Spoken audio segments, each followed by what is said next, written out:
All right, we're sitting here with Steve Saka on the last day of the trade show, and we got a few minutes with him to talk about his new cigar. He's actually got 2 or 3 out, right?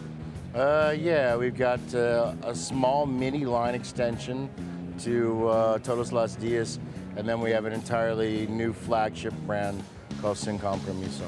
So the Más Fuerte is the extension to the Todos Los Dias, which is your strongest cigar, correct? You know, strength is always so debatable, but yeah, probably so. I mean, Well, I've smoked a lot of your cigars, and it's your strongest cigar. Okay. I mean, it's the core Todos Los Dias blend, but there's a combination of 2 things. One, the format. It's a 6x46, which by being in that smaller ring gauge obviously concentrates it a bit. And then in addition to that, the blend is a slightly stronger iteration of the core blend, so it's a little bit more pepper forward than the other Todos Los Diases. The other Todos Los Diases are very strong, but they don't have as much front end kind of black pepper, whereas in the thick Lonsdale, it gives you that right initially and carries on through, in addition to the sweet chili pepper that hits the back of the palate, increasing as you smoke. It's essentially, it's going to be a cigar for the real serious kind of heavy cigar consumer, and probably because of the size, more of, you know, fellow geek consumers like me, you know, the 6x46 format. So I've had the Sin Compromiso. I think strength-wise, it's right around the Mi Querida, personally. For me. Yeah, I would say medium full. Yeah. That's where I would put it. 7 to 8-ish. I mean, in the smaller rings, in the 46 ring, there's a 5 5/8 by 46, a little bit more. In the 7 by 44, a little bit more. But in the 3 larger formats, I think Mi Querida strength is about right. I read this crazy article about these farmers in Japan that harvest this particular melon that they sell for like $100 a melon. And the way they do this is they have these massive vines that typically support like 18 to 22 blossoms, but they pull all the blossoms off but one, and they dedicate, it takes about 100 square feet to just grow 1 melon. And wow. Their theory is that it makes the melon sweeter and juicier and all of these things. And I always wondered, would it be applicable to tobacco if we were to try to do that? So we were growing, it was an experimental crop 2 years ago. Now it's a full-fledged crop.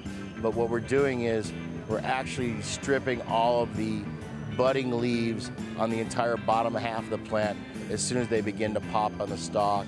And we're only allowing the top 8 or so leaves on the plant to grow. And the end result is the crop only yields us 35% of the tobacco that it normally should, because the bottom half is more weight than the top half. But the end result makes the tobacco fleshier, it makes it sweeter. It's kind of like, so even though it's a San Andres Negro, it's kind of a little bit like San Andres Negro on steroids.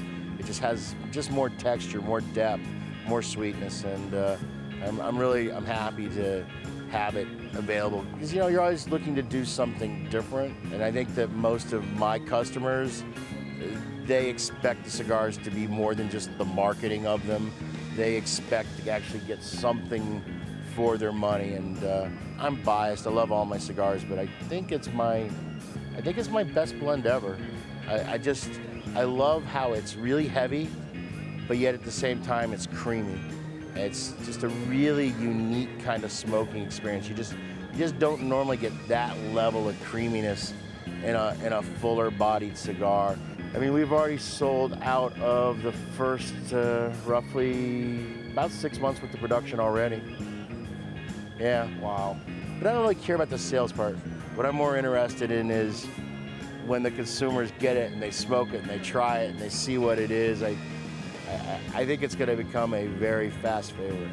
The level of craftsmanship, of work, and when you take into consideration that every tobacco in it's grown uniquely for the product, with the exception of the binder. But I mean, all the other tobaccos are grown exclusively for just this one single cigar. It's genuinely a flagship product. I've been wanting to do something like this since the beginning, and all of our cigars are great, but this one is just extra, extra special. Steve, thanks for spending time with us. Appreciate it. Did I have a choice? You did.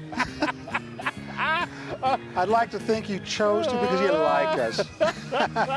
I'm exhausted, man. I can't wait till today ends.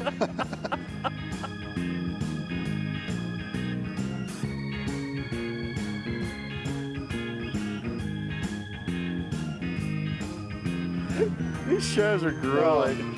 And with that, we'll see you on the road.